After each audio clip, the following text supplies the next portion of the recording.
Hello and welcome to Talk 200, a lecture and podcast series to celebrate the University of Manchester's bicentenary year. Our 200th anniversary is a time to celebrate 200 years of learning, innovation and research, 200 years of our incredible people and community, 200 years of global influence. In this series, you'll be hearing from some of the nation's foremost scientists, thinkers and social commentators, plus many other voices from across our university community, as we explore the big topics affecting us all. And today we're going to find out how you turn great ideas into world-changing ones and the impact they have on society and economic growth. From the first pioneering discourse on artificial intelligence to the isolation of graphene, many of the most transformative ideas of our time were formed in Manchester. But once you have a breakthrough, then what? Our mission is to ensure the world-leading research developed here reaches its full potential and benefits wider society, whether through commercialisation, enterprise or collaboration with industry partners. This episode's guests will discuss how at Manchester we're structured to achieve this aim. We'll be talking about innovation in all its forms, highlighting its ongoing role in driving Manchester's growing economy, and discussing the initiatives across our university that are helping to define our city as a true global leader in innovation. Yeah, so I'm Richard Jones. I'm a Professor of Materials Physics and Innovation Policy, which is a good combination. And I'm also Vice President for Regional Innovation and Civic Engagement. So everything the university does to try and boost the regional economy, the city's economy, to work with the city, that's what I look after, as it were. Thank you. Aline? Hi, I'm Aline Miller, a Professor of Biomolecular Engineering within our Science and Engineering faculty. I'm also Associate Dean there, looking after business engagement and innovation for the faculty. Okay, well, innovation, it's a big concept, and I think it maybe is really meaningful in the context in which it's applied. So, can I ask, first of all, Richard, what does innovation mean to you and in your area? Yeah, well, there's an old saying that an old polymer chemist told me, I learned a lot from. He said, research is turning money into ideas, innovation is turning ideas into money. And so it's the way that we take all the great research that happens in the university and we convert that, not just into money, but into impact, into tangible outcomes that affect people's lives. Could be, supporting businesses, could be creating new businesses that will, create jobs and growth. So it's about that translation. It's about getting stuff out of the lab or out of the, wherever we're doing our research and having a real impact on the nation, the city, communities around us. So innovation to me is really when you look at a problem and then you look at it from a completely new, fresh angle. So it's looking to solve problems, to create impact, and then what you do with that impact, whether it's societal, environmental or commercial or economic impact, then you can start to really help change people's lives. So that's what innovation sort of means to me. Okay, and Richard, innovation in so many people may mean digital or technical innovation and change. And is that the case, or can innovation, be wider than that? Well, it's much broader than that, and actually, even technical innovation. Yeah, we see new apps, we see new things, but just the whole substrate that tech happens on, that's all about physical innovation. It's about creating new devices.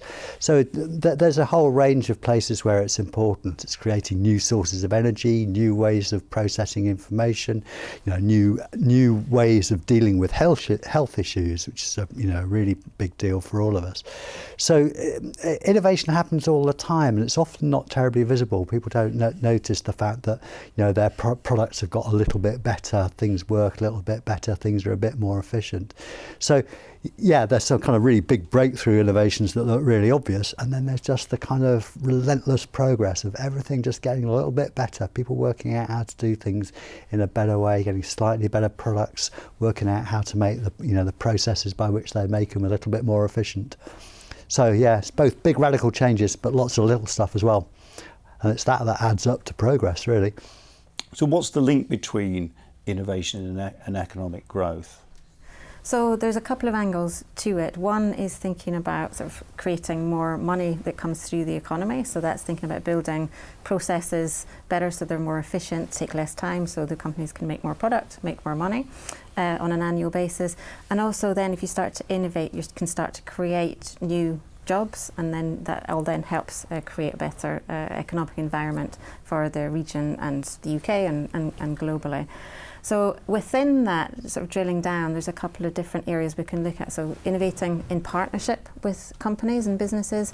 So that's where we can translate some of our knowledge that we have at the university, new ideas, can then go and help make new products, make processes more efficient, more biosustainable, to help then meet global challenges such as the sustainability of the planet.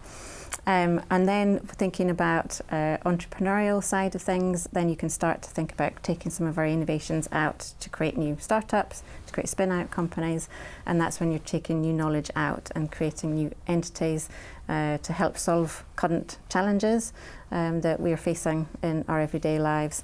But then also that helps create jobs and helps then feed the economy. So then if it starts to make money, then it can start to grow and thrive, not just survive. So it's feeding back that circularity of growth. And Aline's mentioned the spin-out companies that coming out of the research being conducted at the university.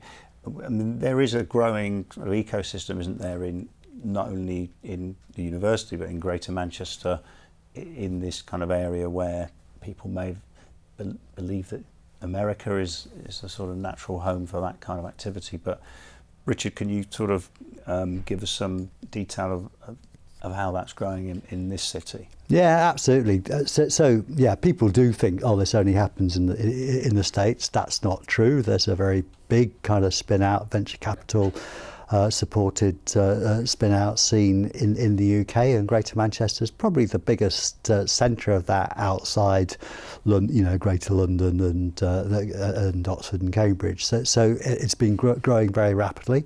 So there are kind of some companies that have been going a while that have made a difference. I think of the late Paul O'Brien, great chemist in the university, sadly died a few years ago, but he had a great spin-out called Nanoco. It produced quantum dots. Sounds really obscure, but these are now, loads of your televisions, electronic devices will use these. And he developed did some cool chemistry in the lab, worked out new ways of making these things. Again, the driving force there was actually a little bit environmental. These things weren't entirely new, but most of the quantum dots, they're called, most of these things had been that involved toxic materials, lead and cadmium. So he developed with his team a bunch of new routes to ones that were kind of less toxic, and they've now made a big impact in the market. And many of the mobile phones or televisions that use this kind of this technology will draw back to that intellectual property that Paul invented a couple of decades ago now.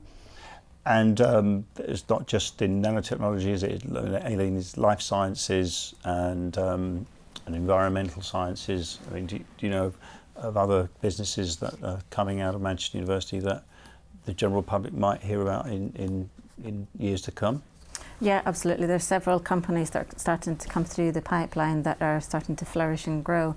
The Holoferm is one example where it's looking to use natural sources, so moving away from petroleum-based chemicals to create new biosurfactants, and then those surfactants can then be used in everyday products like shampoos and conditioners and cleaning products. So that's one company that's starting to grow. Benish Civic has got a company, AEH Hydrogel, that's looking at using gelponics. So it's a new hydrogel type material, which has got graphene included in there, and that's looking at creating and allowing vertical farming in hot countries or in urban environments to help generate new food stocks to help feed a growing population. So there's lots of different companies and pockets coming up and through. And how do we encourage, the students and the especially in the research phase to, I suppose, not leave Manchester and go to other places? There's work being done, isn't there, to foster that entrepreneurial drive? Yeah, it's a really exciting time for the university as we build our ecosystem in and around innovation. So one of the things that we just launched recently was the Innovation Academy, which is a cross-university initiative that brings together the Masood Entrepreneurship Centre, the University Innovation Factory and our business engagement team. And it's all about helping raise awareness, accelerating entrepreneurship and impact creation, and connecting people so we can create a network to really help spread the word, but also then help peer mentor each other and build up our entrepreneurial community. So we launched that initiative very recently, and we've got several activities that are falling out from that. Webinars for lunching and learning around how to get involved with business engagement, how to go talk to companies, how to partner with them, how to engage and get your research connected to solve an industrial challenge. And then thinking on the entrepreneurial side, we are looking at thinking about how do you turn your research idea into a potential commercial opportunity. How do you then shape that into a sort of a minimal value proposition so you can go out and talk to investors to try to get and raise some money to help then you generate the next phase of that research. So it's moving your research along that TRL pathway. So there's lots of support out there that's really helping engage and create a community within the university, but also more broadly in Greater Manchester. Can we just rewind a bit, because Manchester has a huge track record in innovation historically. I mean, how does that affect or influence? Does it help what's going on today? Well, I have a personal answer to this. I can't, I'm fascinated by the history of innovation and the history of science and technology. And Manchester's been a totally central player in that. And we're celebrating a 200th anniversary, and you just have to go back to Manchester in the 1810s, 1820s, and the first half of the 19th century. Absolute ferment of innovation. There was all sorts of modern industries were being invented, but modern science has been invented here too. You had people like John Dalton inventing the idea of the atom. You had James Joule kind of coming up with what were the modern ways of thinking about energy, and that of course was stimulated by all the industrial ferment at the time. So it was really, it was out of that environment that the Mechanics Institute was formed in 1824, that we had the medical school formed in the same year, really driven by these networks of people who were interested in all the new science that was coming out, but that's what was driving the Industrial Revolution. I think it's fascinating that was happening in Manchester. In contrast, if you think about Cambridge and Oxford at that time, they were basically still training the dim younger sons of the aristocracy for positions in the church. It took a while for them to kind of catch up with the idea that science and technology were what a modern university ought to be doing. So from that, the Mechanics Institute, then going on into Owens College, being founded by the industrialists, real focus on things like chemistry, which was so important for the industries of the time. You had the textile industry, you had dye stuffs being invented to go from to make the textiles industry, and then out of dye stuffs came fine chemicals, came pharmaceuticals. So you can kind of trace the family tree of innovation. So innovation's in the DNA of the founding of the university, isn't it? It absolutely is. Yeah. Right through the whole idea that you could kind of formalise the way that you did investigations, that this idea of research and development and a process that would allow you to uncover more innovations, allow you to get more, to get more products. And that goes right through into the 20th century, the great period of all the engineering firms. I'm sure we have to talk about computing at some stage, but, it was great. The great thing about Baby, the first stored program computer wasn't just the fact that this was invented by a collaboration of electrical engineers and mathematicians working out to make this really world-changing discovery. You had Ferranti as a big electronics company right there within a year or two, taking that out and commercializing it as the first computers. So right through the history of this university, there's been that intimate link between new science, new technology, innovation. And Aline, I was going to say, does that, you work with a lot of big companies, so does the reputation of Manchester help in that respect? Or, do companies come to the university and have an awareness of this tradition? Yeah, absolutely, and I think because of the reputation that Manchester has in terms of being innovative and working collaboratively in partnership with companies, it's a snowball effect. So it really then attracts other companies in to see what they're missing out on and to see how they can engage. And because we're set up in such a way that we can fast track a lot of these types of interactions and engagements, and we understand the needs of businesses and we know how to meet those needs with, and we've got the great science, technology, biology, medicine, and the arts and creative in behind there to then help bolster and support.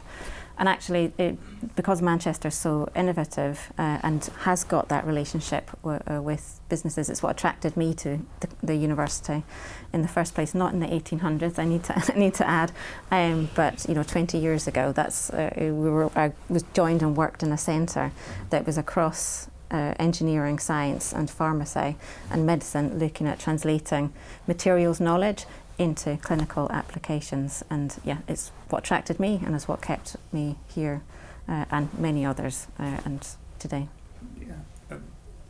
Richard, your work spans sort of regional growth agenda as well as the science and technology side. So what's the university's role in contributing to the Greater Manchester and wider Northwest economy? Well, there's a really important direct role which comes from the kind of inventions that we have, but I think there's a bit of a kind of thought leadership role too. And we hear a lot about productivity and the problems that the UK has in areas like productivity. Manchester hosts the Productivity Institute. It's the headquarters of this national institute that brings together people in doing business studies, people doing economics, and even one or two people like me who are physicists who have got interested in this. So my own scientific career has always involved collaborations with companies, trying to understand how how products work, how processes can be made better. So I've kind of come at it from seeing in my own research how innovation is important, but I've come to get involved again. Interdisciplinarity is something that Manchester's really good at. Being able to talk to economists and people from the business school about how we should think about innovation and productivity more widely has been really good. And then I think the other great thing about Manchester has been the depth of the connection with the city and with the city authorities. And so, we've seen this period of Manchester really wanting to get on the front foot after, some deindustrialisation in the 80s, but you've seen a city council that's been really committed to driving the economy, and the university's been really close to that. It's been really part of those discussions all the time, and that goes on now. We've got a combined authority, we've got an elected mayor, but I spend loads of time with the combined authority, helping them to think about how to make the economy better, how to kind of bring economic growth, right across the city region and indeed across the northwest more widely, because Manchester's role really should be, the capital of the north. Yeah, and I think people watching this podcast will, if they don't live in Manchester, will be aware of the really quite striking physical growth in the city, and the university being so tightly to the centre of the city, it means that we, as a university, are part of that. and do you see a kind of a relationship between the image of the city and the ability to attract, the brightest students, the best researchers, and the most ambitious companies? Yeah, unquestionably. People want to come to Manchester. There is that sense of buzz. And, you see this in, we have new sectors growing up. I mean, AI is now turning into a really big new sector. It's, there's, the AI, the commercial AI sector now in Manchester is as big as the one in Cambridge. It's second to London in England. So that's the kind of that's the kind of economy that needs. I mean, maybe I'm being ageist. It does probably need people who are younger than me and even Aline. But it needs to attract young people who want to come and start a career in a place that's an exciting place to live, where there are lots of people that they can learn from and hang out with around them. And that's, of course, then that brings companies, that brings big multinational companies that think there's a talent pool here that we can exploit. And so that's something the university's kind of really a very important part of. And Aileen, do you see similar trend? People coming to Manchester because they see a growing city as well as a top-class university?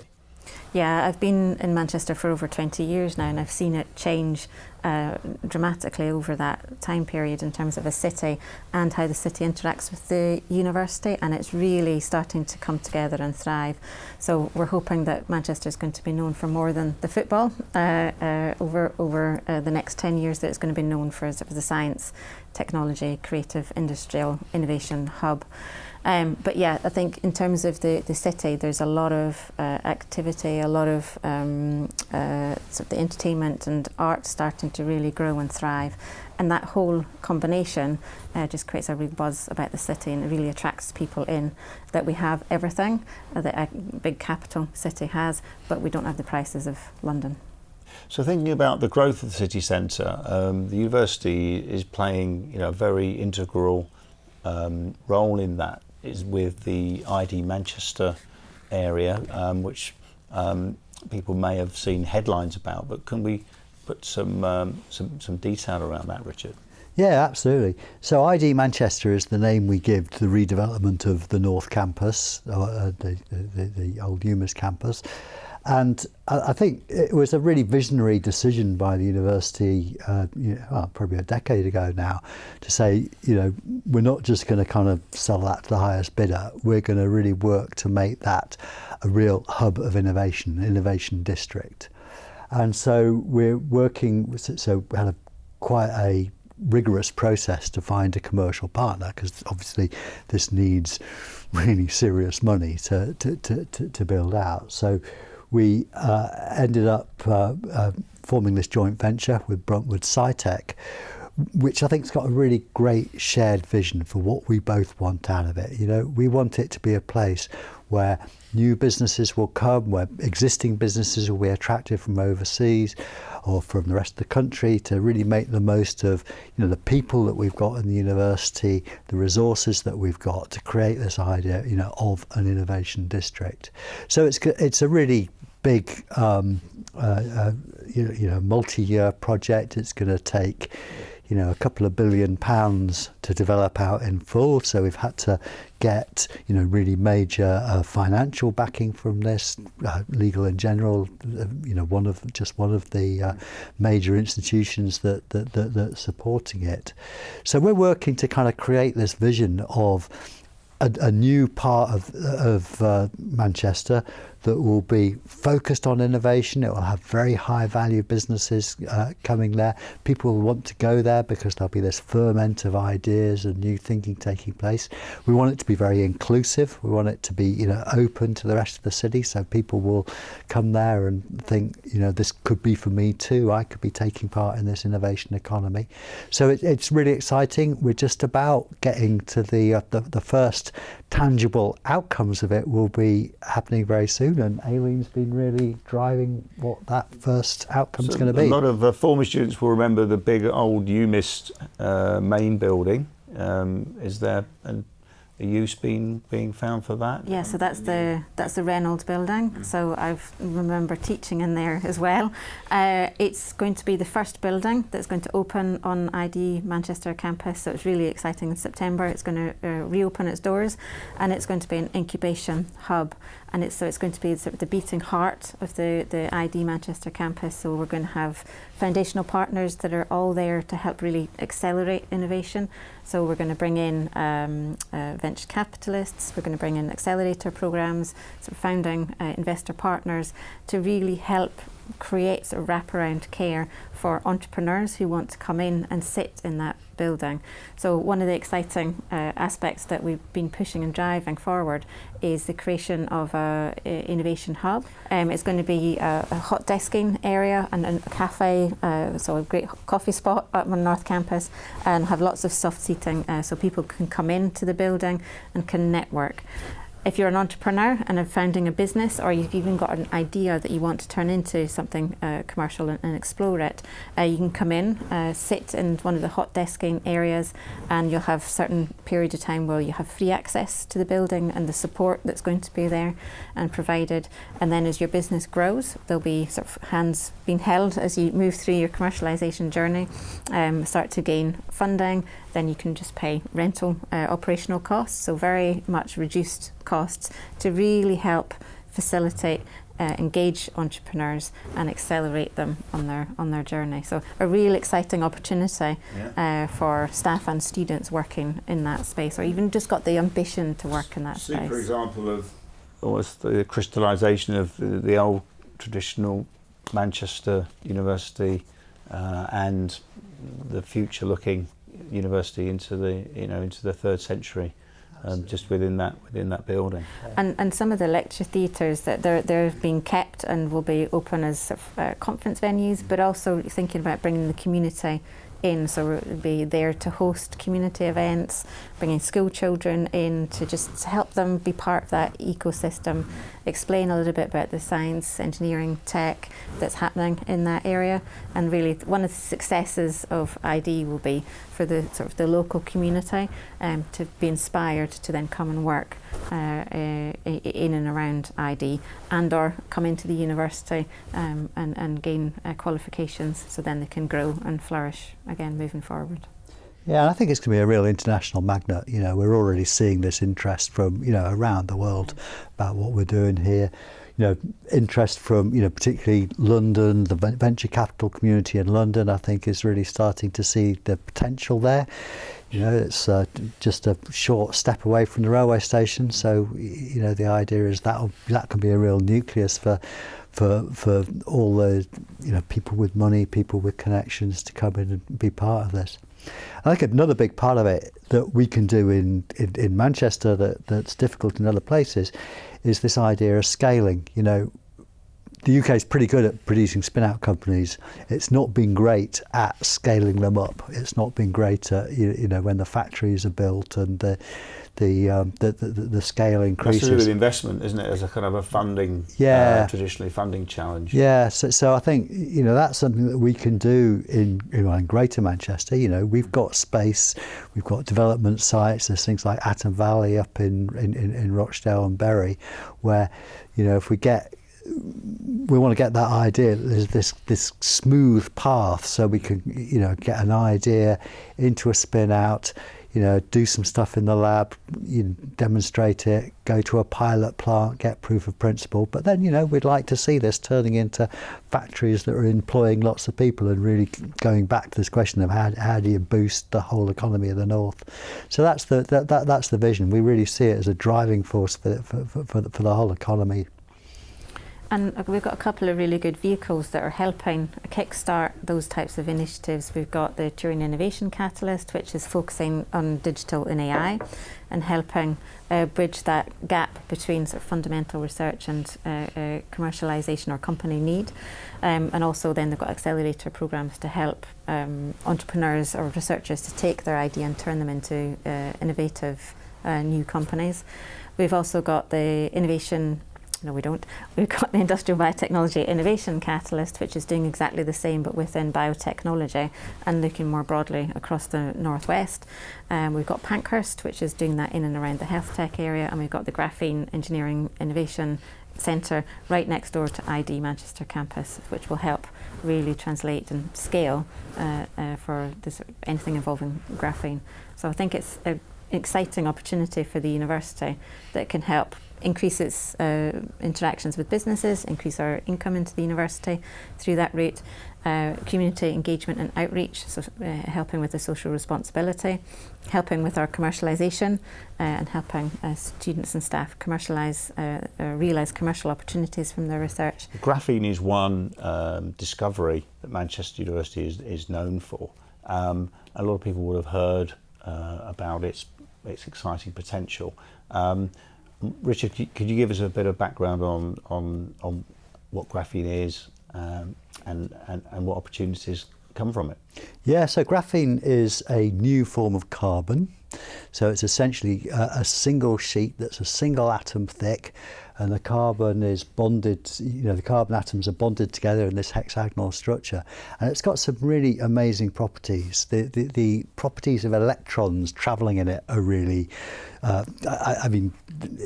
it's complicated to go into, but the electrons in a way behave as if they were relativistic electrons going at speeds close to the speed of light. So you have this kind of huge, massive conductivity, if you like. So the electronic properties themselves are really strange and bizarre.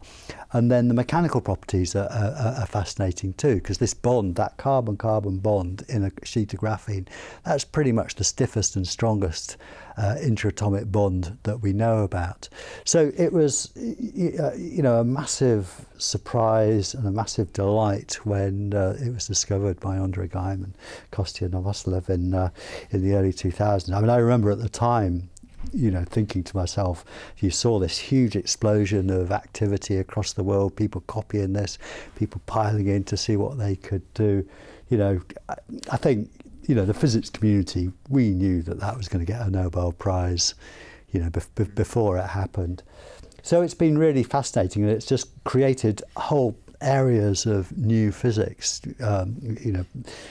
As I say, the electrons behave in really new and weird ways. It's set off this huge race to look at other types of 2D materials, so other types of materials that come in sheets.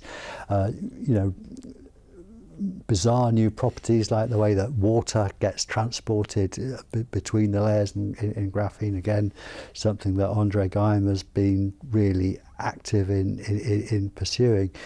So it's just a kind of complete scientific wonderland, really, and amazing discovery. So the thinnest, strongest, lightest material known to us, is that correct? And Manchester's got some impressive facilities, hasn't it, leading from that? Yeah, absolutely. So we've got the National Graphene Institute, which is really concentrating on the physics end of it, and this is still quite a long way from application. Some of the more exotic discoveries that people are making about how you get strange new combinations of particles that behave in strange new ways.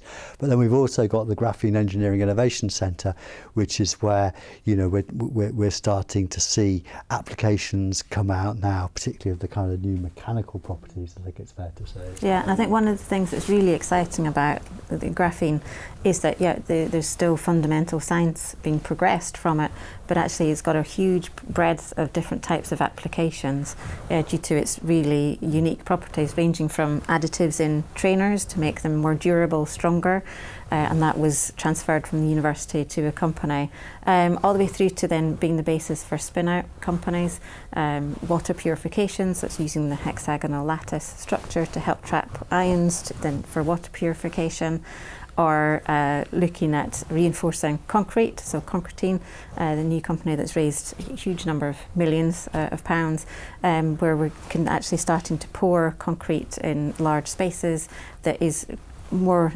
stronger, is more durable, and is more cost effective as well. Well, I really like my graphene running shoes. I have a pair. Oh, do you? Yeah, no, and the idea there is, it's just how you get totally new properties. So, for example, shoes have got rubber on the bottom, and there's always a trade-off. Is the rubber, is it sticky? What's the friction like versus how hard wearing it is? So you can get very sticky rubber, but it wears out very quickly, or you can get very hard rubber that's kind of doesn't work so well. So graphene's one of those, the graphene additive is one of those places where you can break that kind of trade-off. So you kind of get sticky rubber that actually is really hard wearing. And as I say, I'm very happy with that. I mean, the concrete examples is really important. I mean, the running shoes are great, and people in real world impacts, aren't they, across a whole range of things. So taken from the lab some years ago, and now coming out with all kinds of. If you go out to Kinder or Bleaklow, you'll see fell runners with graphene on their feet quite regularly. But yeah, the concrete one's fantastic though, isn't it? Because that's really, you can see how that's going to make a really big environmental difference. Because making cement is one of the biggest contributors to carbon dioxide in the atmosphere, one of the hardest things to decarbonise.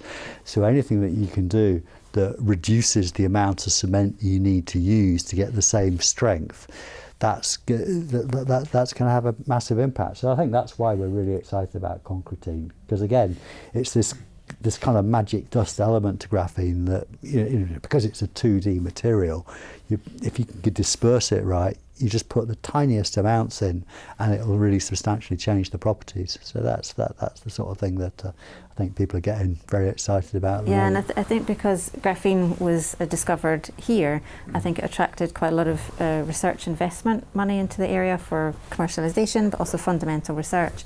So a lot of people have got graphene now and testing them in different composite materials, so where you got more than we got two components. So we've even incorporated graphene into our hydrogels that we make and produce, and we're using the graphene as a delivery platform for growth factors, so it's goodies and instructive things for cells to go on and replicate and do what they need to do. So it's finding applications a huge range or huge breadth of research areas. Indeed. And indeed in sensors for actually implanting in people's brains. Electrodes for stimulating the treatment for glioblastoma as well. Actually, companies come out. A Manchester student founded a company and is working on that. Raised several millions from Innovate for R&D funding, and are on a real growth trajectory. Do you think that? I mean, you mentioned that in a health context. Do you think that we're on the cusp of a explosion in health innovation, in the next 10 or 20 years? Yeah, I think so. And again, like many innovations, they come from the cross-fertilisation of different areas. So the big cross-fertilisation in health is going to be from data, from big sources of new data. So we've got UK Biobank is moving onto the campus, so that's got this world-leading collection of that allows us to relate genomic information to the physiological outcomes. We've got kind of really good connection with the health service, so this is again where the city comes in. Greater Manchester has a devolved health and social care system, so it now has a digital care record, so all the citizens' health records can be digitalised. So you can see, you can put together, genomic information, health information that comes from, from people's interactions with the health service, and then, with the new technologies of artificial intelligence and computer simulation, you can think of a real transformation coming along. So, one of our colleagues is hugely keen on this whole idea of digital in silico medicine. So you can just accelerate the innovation process by putting more and more of it into the digital world. Because that's the thing that holds up medical innovation, isn't it? It's how long it takes to get things tested and regulated. Yeah, and even on that testing and regulatory pathway, there's a lot of research and crossover between material science and health innovation, and adding the digital AI machine learning aspect to that, thinking about creating, for personalised medicines, taking stem cells from a patient and then growing those and doing sort of drug testing on them to find the exact right cocktail of drugs that are going to work for them in terms of treatment, in particular thinking about cancer. So helping the materials side for building the in vitro models, then the data analysis of that to then translate very quickly back into patient treatment pathway to help enhance quality of life moving forward. So it's a real crossover of disciplines, and the Pankhurst Institute is a great hub for that activity. So as the university enters its third century, what kind of advances and achievements can we look forward to, Aline? So I think I'm really excited about the innovation agenda moving forward, because the way the funding landscape is changing. A lot of funding is now moving into translational work through Innovate UK, but also as the commercialisation entrepreneurship side also increases in inward investment into our region.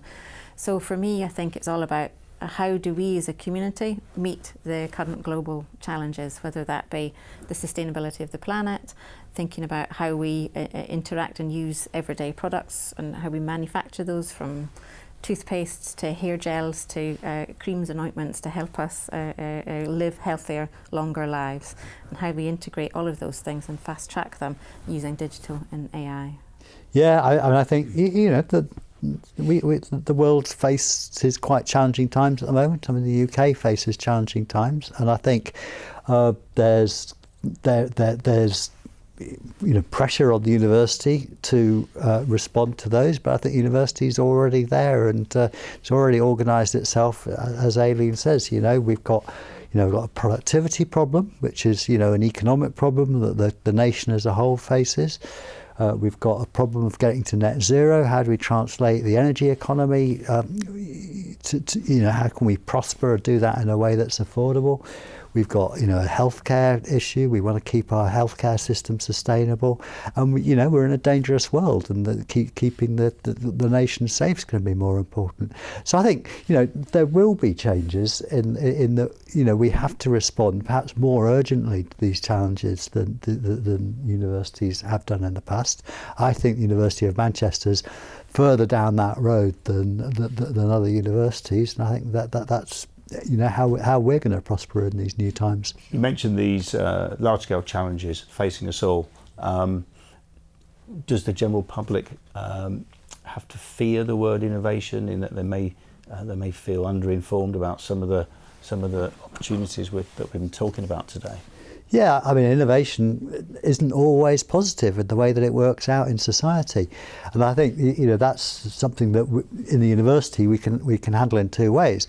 One is, I think we do engage with our community, we do engage with the city, and that engagement, it's not actually just about going and thinking the public aren't educated enough about education. It's about listening to what people want. It's about understanding what society wants, and steering innovation in ways that do that. And that needs, we've got great social scientists, great humanities scholars who are able to, take a longer perspective on innovation, a wider perspective about how it affects different groups, how people feel about it. And I think that's something that we can do as a big research university that covers, humanities and social sciences as well as science and technology and medicine, to get the kind of innovation that people are going to trust. And that's, that word trust is really important, something that motivates a lot of the research that happens in the university. How do you get people to trust it? Aline, your take on this? Yeah, I think I completely agree with Richard, and I think one thing is making sure that we have responsible innovation by talking and interacting with our community, but also thinking about interacting with lobbying government in terms of policy development, regulatory pathways as new modalities and new processing routes come into play. I think engineering biology being one prime example, where we've got to kind of think in advance of the technological advances to make sure that we use them in a responsible way. So working with colleagues in humanities policy at Manchester and really helping interact and influence policy and government. So thank you both to Aline and Richard for that fascinating discussion about innovation, commercialisation and the economy. To stay up to date with everything Talk 200, be sure to follow and subscribe to the series on the podcasting platform of your choice. Head to manchester.ac.uk/200 to find out more about this series and all the activity taking place across our bicentenary year, including our free festival, Universally Manchester, from the 6th to the 9th of June. Use the hashtag UOM200 to engage with Talk200 and our wider bicentenary celebrations on social media. Thank you for joining us for this episode of Talk200, a University of Manchester series.